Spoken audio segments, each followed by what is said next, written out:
نحمده ونصلي ونصلي على رسوله الكريم اما بعد فاعوذ بالله من الشیطان الرجیم بسم اللہ الرحمن الرحیم یا ایہا الذین آمنوا کتب علیکم الصیام کما کتب علی الذین من قبلکم لعلکم تتقون۔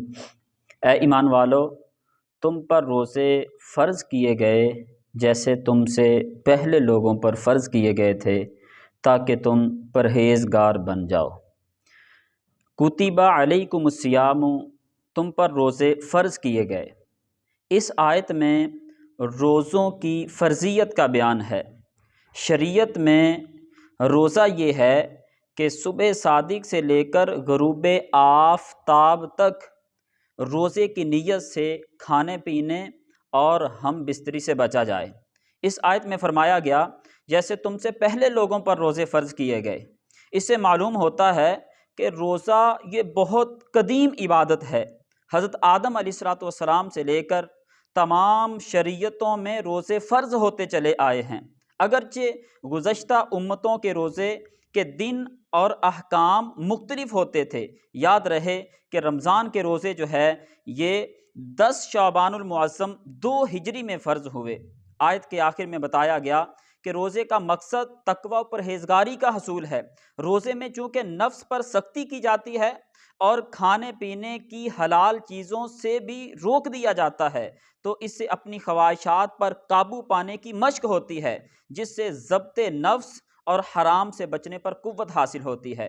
اور یہی ضبط نفس اور خواہشات پر قابو بنیادی چیز ہے جس کے ذریعے آدمی گناہوں سے رکتا ہے۔ اللہ تبارک و تعالیٰ قرآن پاک میں ارشاد فرماتا ہے وَأَمَّا مَنْ خَافَ مَقَامَ رَبِّهِ وَنَهَى النَّفْسَ عَنِ الْهَوَىٰ فَإِنَّ الْجَنَّةَ هِيَ الْمَأْوَىٰ، اور وہ جو اپنے رب کے حضور کھڑے ہونے سے ڈرا اور نفس کو خواہش سے روکا تو بے شک جنت ہی اس کا ٹھکانہ ہے۔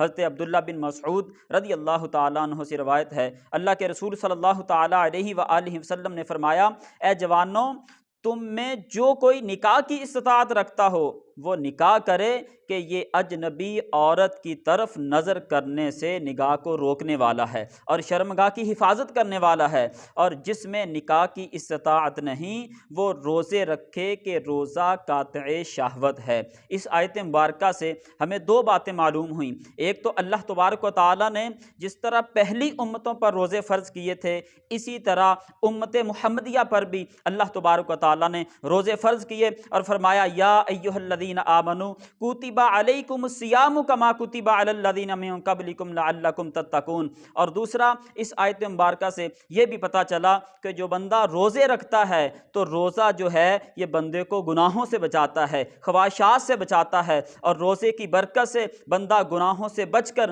اپنے اللہ تبارک و تعالیٰ کا قرب حاصل کرنے میں کامیاب ہو جاتا ہے۔